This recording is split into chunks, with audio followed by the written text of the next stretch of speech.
Okay. Here we go. All right, this is your iPad display, Paul, and there'll be 2 of these in the booth. And when you get your case, you'll open this up, and this will be in there. The display is made up of the base and the back pole.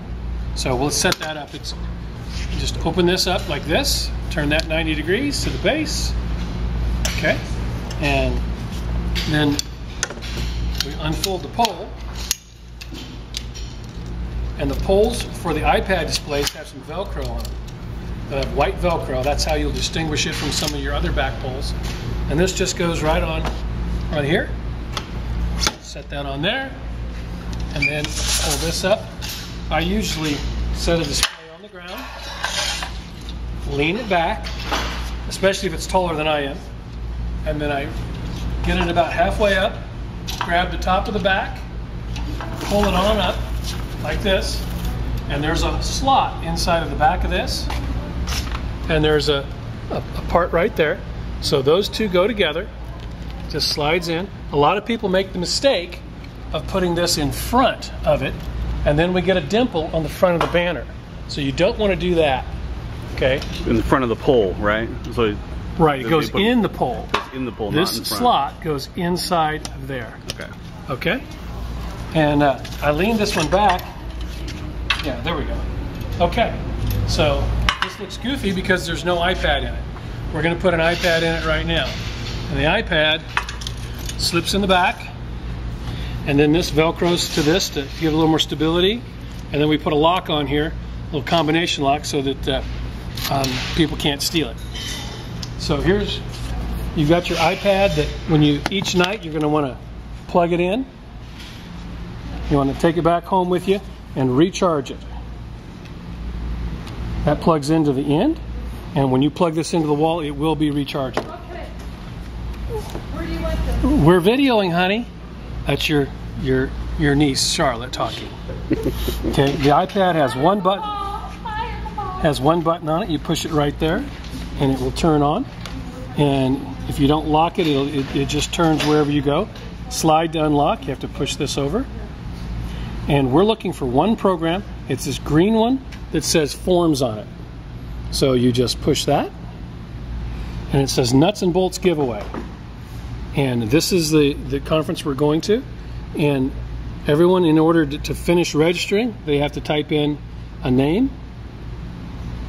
Then they type in their last name, their church name, and their job role at church. You know, just pick one from the pull down. They're senior pastor, children's pastor. Let's pick youth pastor, and other. That doesn't have an asterisk on it, so they don't have to fill it out. They do have to put a phone number in. So to get to the phone numbers, you have to push the 1, 2, 3 key at the bottom. And now the key is here, so it's 555 1212. And the next thing is your email, which it has to have an @ symbol in it. And they're going to ask you, where's the @ symbol? It's not on the keyboard. You have to push this button again, and the @ symbol is right here. Second row next to the go button. Okay? And now tap on the screen, go to the next. You can, by the way, if they want to get rid of the keyboard, they push this button here.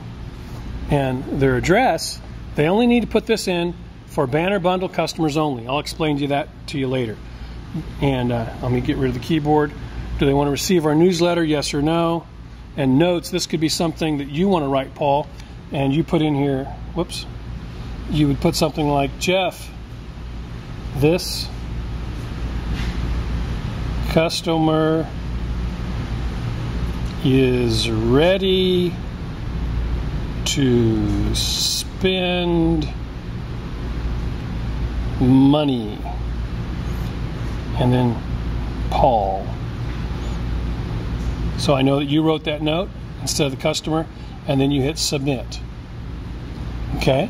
And when you're done submitting, they'll have to, or you'll have to hit go back to the form. So one guy's entered in information, you have to hit go back to form. Okay? Now it's ready to go. So let's put this in the display. If you look on the front of the display, there's a hole where this button is. So I want to put it in from the back with this button on this side. That way I can access it if I want to do something with the iPad. Okay, so I know I got it right.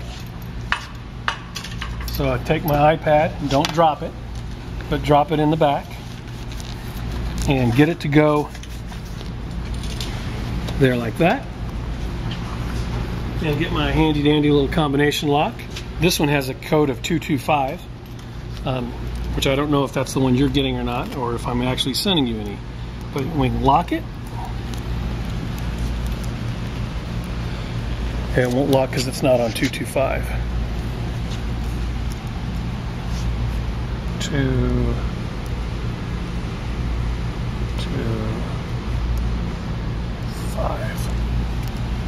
So now it's locked. And turn the keys, and there we go. Now, is the Velcro, when do you put the Velcro on? Oh, the Velcro, you just push it against the pole. Against. That's so that when they hit the keys, it doesn't bounce it off the pole and stuff. Okay. So, in order for this to last a long time during the day, you got to do one other thing, and that's turn the brightness down. So we've got to hit this button here, and that takes us back to the main screen. And settings. The settings key up here might be different on some of them. You want to go to your brightness and turn it, keep it down. If it was up here, it's going to burn the battery much faster. And your battery power is up here in the corner where it says 100%. It's fully charged right now. But we're going to turn it way down and keep it down about like that. It's going to be real dull, but it still works better that way. And we want to change one other thing. It's general. I'll have this set. The auto lock is going to set to never. And that's so that the screen never goes blank from no one ever touching it. Okay, so we exit out of that. We go back to our form button. You exit it out by pushing the button. Pushing the button right here. The only button on the machine. Well, on the face of the machine. And then I can shut this keyboard down. And now it's ready to go. And this is for the $1,500 giveaway. And that's all there is to it at the end of the day. Unlock it. Take it out of this, take it back home with you and plug it in to charge it for a few hours. And the next morning, don't forget to bring it back with you, and you'll be set. So this is. Can he leave it to go back? Yeah, he can leave it. You can go in their main sessions and leave it. And hopefully, I'm not sure I got time to go find you some locks, but if I do, then we'll have locks on it. If not, you just have to trust them. Just don't leave them overnight. Okay? That's it. You can kill that one.